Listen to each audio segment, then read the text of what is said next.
Hello bachon, let's read the question. The question says the rate of a reaction can be increased by option A increasing temperature, option B using a suitable catalyst, option C increasing the concentration of reactants, and option D increasing activation energy. So first of all, let us check the key concept of the question. The key concept of this question is that rate is the change in molar concentration of the reactants or the products in unit time.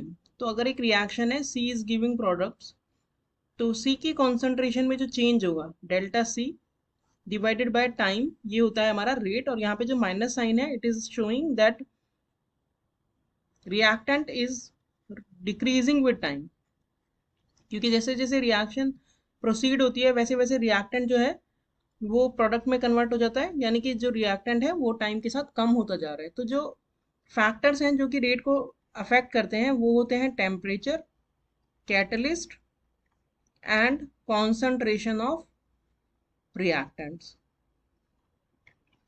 इनके बारे में detail में हम solution में देखते हैं. So now let's check the detailed solution. अब हमसे क्वेश्चन में पूछा है कि rate of reaction can be increased by, तो हमें देखना है कि किसके बढ़ाने से हमारी जो रेट है वो बढ़ जाएगी.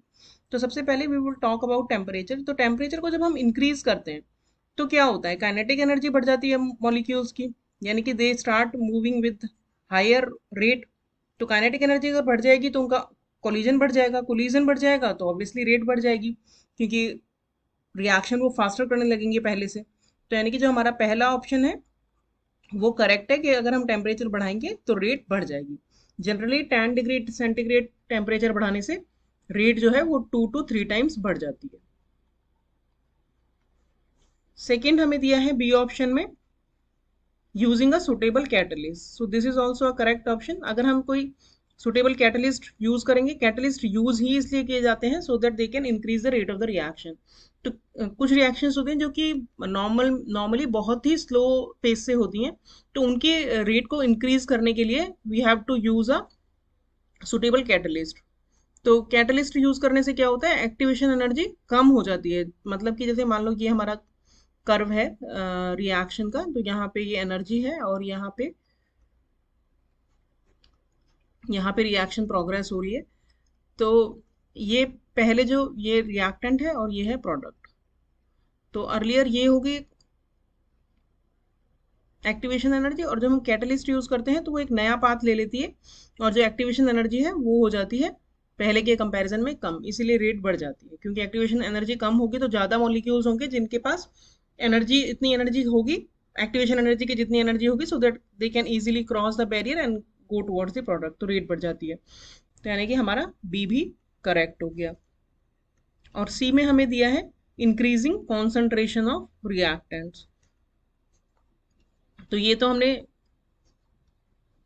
अभी रेट की जब इक्वेशन लिखी है उसमें भी देख लिया. और अगर रेट लॉ हम देखते हैं तो रेट लॉ हमेशा होता है के, और जो भी रिएक्टेंट्स हैं, सपोज हमारे पास ए और बी दो रिएक्टेंट हैं, तो उनकी कॉन्सेंट्रेशन से के ऊपर डिपेंड करता है. यहाँ पे एक्स और वाई जो है वो ऑर्डर है, तो जैसे जैसे हम कॉन्सेंट्रेशन बढ़ाएंगे वैसे वैसे रेट भी इंक्रीज होती जाएगी. तो यानी कि हमारा जो सी है वो भी करेक्ट हो गया. और डी में हमें दिया है इंक्रीजिंग एक्टिवेशन एनर्जी.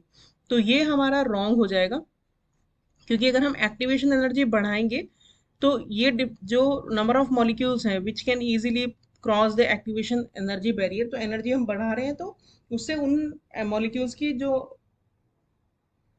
अमाउंट है वो कम हो जाएगी, यानी कम मॉलिक्यूल जो है वो एनर्जी बैरियर को क्रॉस कर पाएंगे.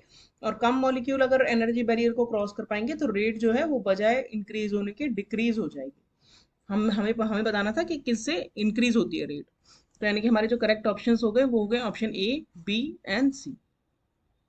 So this is our final answer. Hope you understood the solution well. Thank you.